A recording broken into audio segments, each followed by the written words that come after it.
Welcome or welcome back to my channel. I am Tom the Viking.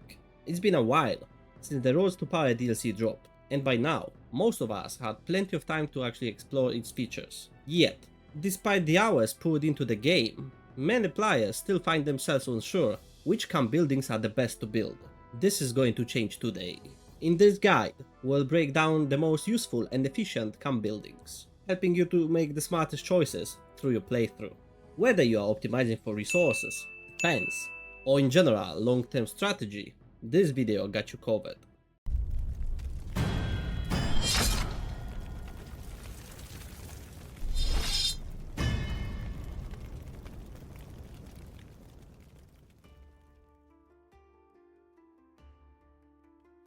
When starting the game as a landless adventurer, you'll be prompted to choose a purpose for your camp.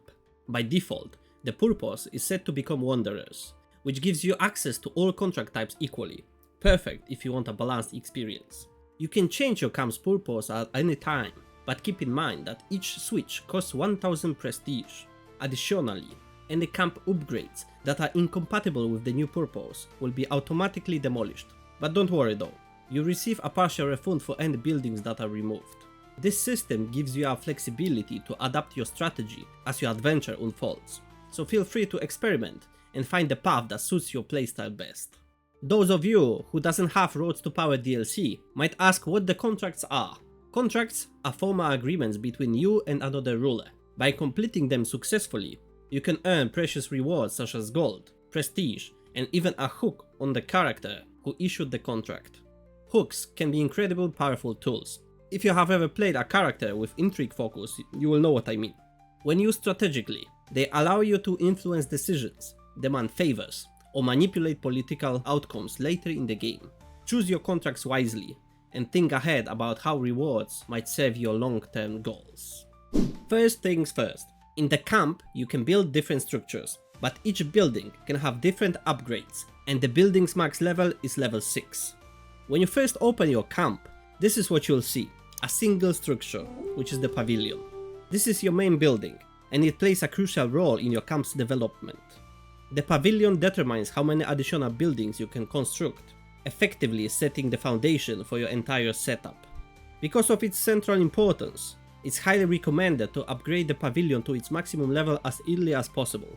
Doing so unlocks more building slots, giving you greater flexibility and faster access to powerful upgrades that can shape your playthrough. The buildings which Pavilion's upgrades enables are Supply Tent, Barber's Tent, Baggage Train, Mess Tent, Roaring Campfire, Proving Grounds, and Camp Perimeter. Let's talk about the Supply Tent first, which is a building boosting provision and supply capacities. The Supply Tent unlocks the Quartermaster office position and allows the Camp Reverie activity to use all the options for the food activity option. As you can see on the screen, each of these upgrades offers unique bonuses. Some even unlock new officer positions, such as Armorer, Chief Forager, and Master Thief, as shown in this example. These officer roles function very similar to a court, but with one key difference: they don't receive a salary. Officer positions are exclusive to landless adventurers, adding a layer of strategic depth to your camp management. It's important to note that certain upgrades require a specific camp purpose to be active. That's why I emphasize early in this video the importance of planning ahead. You don't need to lock yourself into a rigid goal, but having a clear direction makes it much easier to make smart, purposeful decisions as you progress. Next up is the Barber's Tent, a building that provides precious bonuses related to plague and disease resistance. Not only does it help your character resist illness, but it also reduces the overall danger of plague outbreaks in the county where your camp is located. While it also offers minor boosts to friendly fatal casualties and monthly tax income, those benefits are secondary. After all, what good is gold if your character doesn't survive long enough to spend it? In high-risk environments, survivability often outweighs economic gain, making the Barber's Tent a smart investment for long-term campaigns. The Barber's Tent have only 5 unique upgrades, and only 3 available slots. Another key structure is the Baggage Train, which offers a total of 13 upgrade options. While that may seem like a lot, keep in mind that nearly half of them require a specific camp purpose to unlock, so planning ahead is essential. The baggage train unlocks the head porter office, and also makes it 25% more likely to receive transport contracts. It also makes it 5 times more likely to get recruitment events when using the Adventurous Scouts for Talent travel option. But this does not stack with the one from the Roaring Campfire. The baggage train's most impactful bonus is the ability to increase the size of your men-at-arms regiments, which becomes especially precious from level 3 onwards. While bonuses like travel speed might not be critical for most playstyles, the boosts to provision and supply capacity are always beneficial, especially during extended campaigns or sieges. If you are aiming for military strength and sustainability, the baggage train is a must-have update. Next, we have the Mess Tent, a support building that offers 5 unique upgrade options, though only 3 can be selected at its maximum level. This limitation means you will need to make thoughtful choices based on your camp's needs and your overall strategy. The Mess Tent brings several precious benefits to the table. It unlocks the Chief Cook Officer position, which adds depth to your camp's management. It also enhances the camp revelry activity by allowing access to the second tier of the drinks option, making celebrations more impactful. Perhaps most importantly, it doubles the provisions gained from the gather provision decision, significantly improving your ability to sustain your forces during long campaigns. If you are aiming to boost your camp's efficiency, morale, and supply lines, the Mess Tent is a smart and strategic addition. And what makes this building truly unique is that it's completely independent of your camp's chosen purpose. No matter which path you take, you will always have access to all of the Mess Tent's upgrades. This flexibility makes it a reliable and versatile addition to any camp setup, regardless of your long-term strategy. The Roaring Campfire is a standout building with a strong focus on boosting the size and effectiveness of your knights and men-at-arms. One of its key features is unlocking the Fireside Chat Intent, which adds a layer of strategical interactions to your camp dynamics. Additionally, it makes recruitment events 5 times more likely when using the Adventurous Scout for Talent option. However, it's important to note that this bonus does not stack with the similar effects provided by the baggage train. The Roaring Campfire offers 8 unique upgrades, though half of them are tied to specific camp purpose. This means that while it's a powerful tool for military expansion, you will need to align your camp's focus to unlock its full potential. Next, we have Proving Grounds, a military-focused building that unlocks the Master of Arms officer position. This structure is all about strengthening your men-at-arms, enhancing their regiment size, damage output, and even reducing recruitment costs, making it a cornerstone for any combat-heavy strategy. The Proving Grounds offers a total of 13 upgrade options, providing a wide range of tactical benefits. However, some of these upgrades are locked behind specific innovations or camp purposes. If you are aiming to build a disciplined and powerful fighting force, the Proving Grounds is an essential investment in your camp's military infrastructure. The final building to cover is the Camp Perimeter, a vital structure for those who prioritize travel speed and safety. It unlocks the Forward Scout travel option, which can significantly improve your mobility across the map, especially useful for fast-paced or reactive playstyles. The Camp Perimeter features 6 unique upgrades, but with only 3 available slots, you will need to choose carefully.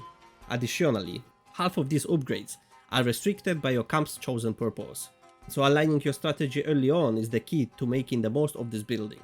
If your campaign involves frequent movements, risky expeditions, or quickly responses to opportunities, the Camp Perimeter is an essential part of your infrastructure. Let's start with the Supplying Tents upgrades. As mentioned earlier, there are 8 unique options available, but with the Supply Tent at maximum level, you can only choose 6 of them. Here is how I would personally rank the upgrades, based on their overall utility and impact. At the bottom of my list is Subdued Gear. Its bonuses are vague and not really impactful, and it requires the Freebooter's camp purpose, which limits its usefulness. Just above that, I placed Reserved Water, followed by Climbing Gear. Both suffer from similar issues, limited utility and the need for Explorer's camp purpose. Even the Chief Forager Officer unlocked by Climbing Gear doesn't offer enough to justify its inclusion. That said, Climbing Gear does at least provide some terrain advantages, which gives it a slight edge. Moving up, I've ranked Driven Sutler next. is the cheapest upgrade available for the supply tent and provides a modest but consistent plus 0.1 monthly gold income. It's a solid early game choice that pays off over time. Above that is Diligent Menders, which adds toughness to several men at arms units, making it a reliable pick for improving battlefield durability. Near the top of the list is Roaming Smithy, which unlocks the Armorer Officer and further boosts the toughness of your men at arms. It's a strong upgrade for any military focused build. Finally, in the top spot, I placed Stocked Arsenal. This upgrade increases the size of all men at arms regiments by 1 and grants a damage bonus to all units. It's a powerful and straightforward enhancement that significantly strengthens your army. Now let's move to the Barber Tent upgrades. Thankfully, there are only 5 to consider, making this ranking a bit more straightforward. Starting at the bottom of the list, I've played Dentist Tools. While the minus 10% reduction to friendly fatal casualties isn't a bad effect by any means, it simply doesn't compare to the utility and impact of the other upgrades available. It's helpful, but not essential.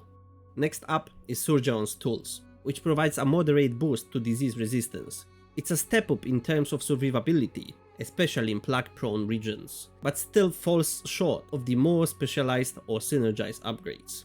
In third place, I've ranked Reference Corpus. This upgrade grants a plus 25% bonus to monthly learning lifestyle experience, which can be incredibly useful if you are pursuing a learning-focused characters. It's a solid pick for long-term development, especially if you are aiming to maximize cultural or religious influence.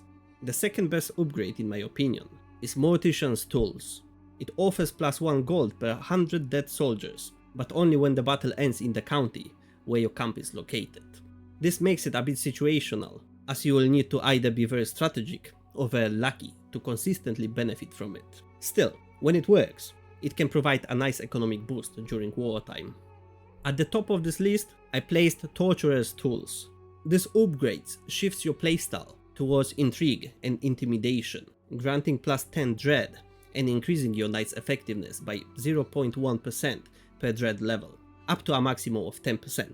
It's a powerful synergy for dread-based builds, turning fear into a direct combat advantage. For players who enjoy a more ruthless and manipulative approach, this upgrade is unmatched.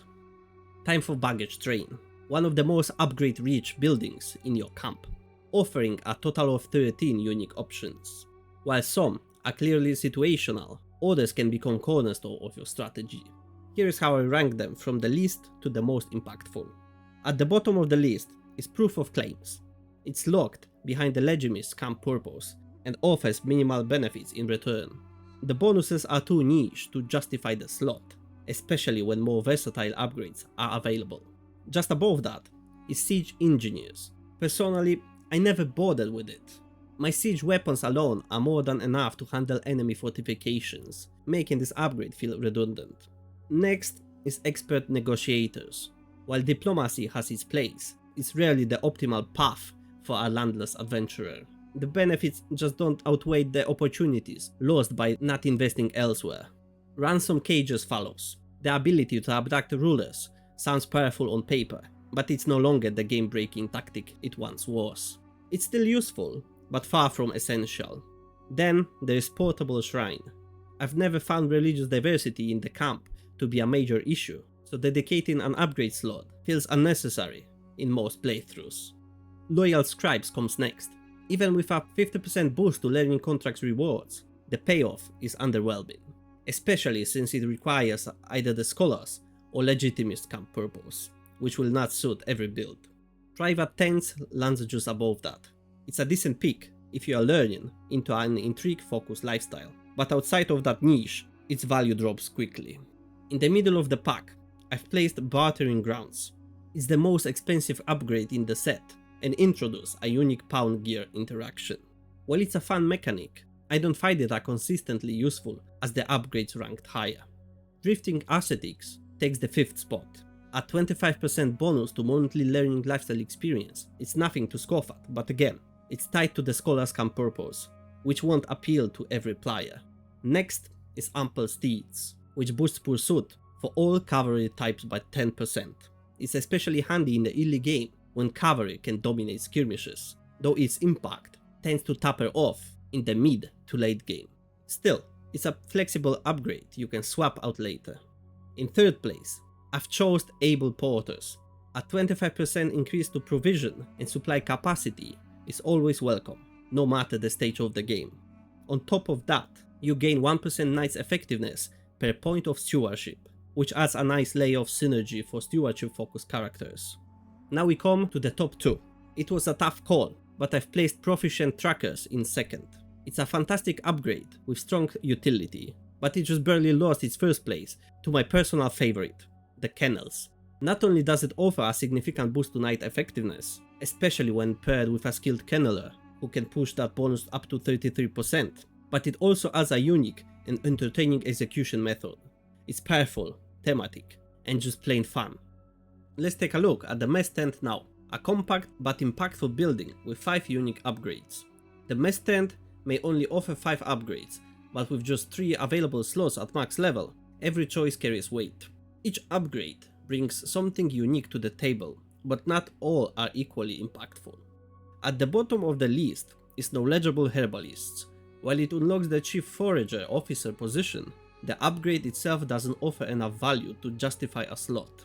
Even with the officer in place, the benefits feel underwhelming compared to what other upgrades bring. Next up is Roving Bakers. I actually like this one, especially in the early game. The plus 40% pursuit bonus for skirmishes and cavalry can be a real asset in quick, decisive battles. However, its usefulness fades as your army composition evolves and the game progresses. Now we can move into the top 3 upgrades I almost always include in my builds. In third place is Skilled Cooks. The plus 20 opinion boost from Courtiers is a nice touch for internal stability, but the real value lies in the minus 25% provision usage, which helps stretch your supplies further during long campaigns. Second place goes to Mobile Brewers. It provides a steady plus 0.3 monthly gold, the highest economic return among all Mess Tent upgrades. On top of that, it adds plus 5 plague resistance and unlocks the Chief Forager Officer, who can further enhance your provision and supply capacity if you assign the right person. Finally, my top pick is Adept Curers. It's relatively easy to build early on, requiring just 120 gold, and once constructed, it delivers a powerful combination of plus 0.2 monthly tax, plus 50% provision, and plus 25% supply capacity. These bonuses scale well throughout the game and provide consistent value. Now time for Roaring Campfire building and its 8 unique upgrades. Just bear in mind you can build maximum 3 of them at the same time. At the bottom of the list is Juicy Rumors. It's the most expensive upgrade in the set and requires the Freebooters Camp purpose. While it can be appealing for criminals type playthroughs, its cost and niche focus make it hard to justify in most scenarios, unless you are fully committed to that path. Next is Nightly Debates, which grants 0.15 monthly prestige per officer. It's tied to the Scholar's Camp purpose, and while prestige is always welcome, the return here is modest and not game changing. Just above that is Capering Fools. To be honest, I've never found much use for stooge officers, and this upgrade doesn't offer enough strategic value to warrant a slot in most builds. Following that is Trailing Musicians, which unlocks the Master Bard Officer and provides 1% Knight effectiveness per diplomacy point. While the bonus is decent, diplomacy isn't a core part of my playstyle, so I tend to pass on this one. Wandering Poets comes next. It also unlocks the Master Bard, but this time the Knight effectiveness scales with intrigue instead of diplomacy. That makes it slightly more appealing, especially for intrigue focused builds, though still not a top tier pick. Now we enter the top 3, upgrades I consistently find precious. In third place, I placed Liberations for the Lost. It's one of the cheapest upgrades, costing just 60 gold, and offers a solid mix of benefits, plus 1 Knight effectiveness per learning, and 10% to Courtier's Opinion. It's a great support upgrade that fits well into most builds. Second place goes to Grant Aspirations. This upgrade grants 2 additional Knight slots, unlocks the Receive Oath of Loyalty interaction, and adds plus 2% Knight effectiveness from diplomacy. It's a strong choice for players leaning into leadership and loyalty mechanics, though it does require the Legimist Camp purpose. Finally, my top pick is Local Hangers On. This upgrade stands out for its ability to trigger events that let you recruit talented locals. sometimes yielding exceptional characters. It also provides plus 25 monthly intrigue lifestyle experience, and costs only 60 gold, making it both powerful and accessible. The only catch, it requires the Explorer's Camp purpose, but for me, the benefits far outweigh the restrictions. The Proving Grounds is, without a doubt, one of the most vital buildings for landless adventurers who prioritize military strength. Its upgrades are tailored to sharpen your men-at-arms, making them tougher, deadlier, and more efficient in battles. And don't forget, always recruit the officer unlocked by an upgrade, especially the Master of Arms, who significantly boosts your troops' damage and toughness. At the bottom of my list is the stick game. I've never built it, and while it could be useful for an intrigue-focused playthrough, it simply doesn't align with my preferred style of direct military engagement. Just above that is the Stump, which enhances your archers. While it doesn't make them more powerful, archers are notoriously vulnerable to cavalry, making this upgrade situational at best. Next is Camel Run, which boosts the toughness and screen of camel cavalry. It's a decent pick if you are using camels, but its effectiveness is limited by how often you rely on that unit type. Following that are Horse Run and Nightly Barding Drills, both focus on cavalry, light and heavy respectively. They are solid upgrades, especially early on, but their impact tends to diminish as your army diversifies. Training Circle comes next, offering boost to damage, toughness, and pursuit for skirmishers. It's a well-rounded upgrade that supports fast, mobile units, making it a great mid-tier choice. In 7th place, I've ranked Bodyguard Drills. It unlocks the unique hand-picker Faithful Men-at-Arms, which is a nice touch, but overall, there are more impactful upgrades available in this building. Now we are down to the top 6. Life in the Saddle takes 6th place.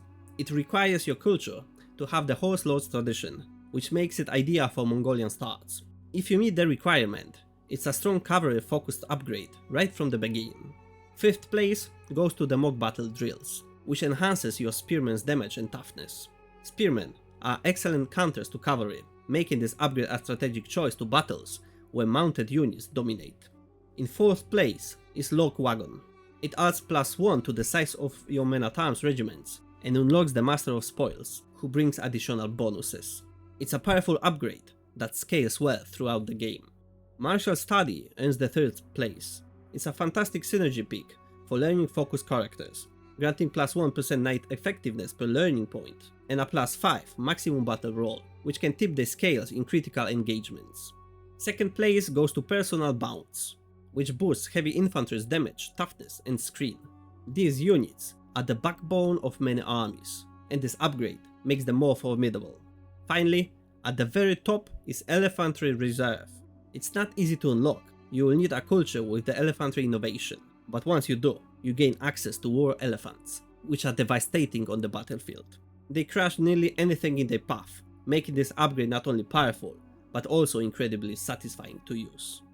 Now let's take a look at the Camp Perimeter, a building focused on travel safety, defense, and survivability, especially precious for adventurers who are constantly on the move or operating in hostile territory.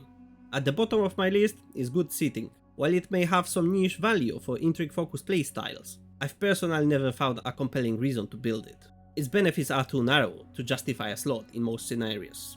Just above that is Camp Hygiene. It reduces the plague danger by 15, which sounds helpful, but in practice, plague resistance tends to be more effective at keeping your people alive. It's a decent support upgrade, but not a priority. In 4th place, just shy of the podium, is Ditch Digging. I actually like this one. It provides a +5 defender advantage and fits well with the Sword for Hire camp purpose. Its 180 gold cost is steep, 3 times more than the other early upgrades, which makes it a tough sell unless you are swimming in resources. Next up is Palisade Builders, another upgrade tied to the Sword for Hire path. It improves travel safety and, more importantly, reduces friendly fatal casualties, which can make a big difference in long campaigns. It's a solid pick if you are expecting frequent combat. In 2nd place, I've placed Extra Watchers. While it does require a specific camp purpose, the benefits it brings to camp security and awareness are well worth the investment, especially if you are operating in dangerous regions. Finally, at the top of the list is Fixed Layout. This upgrade grants +1 to the size of men-at-arms regiments, which is always a high impact bonus.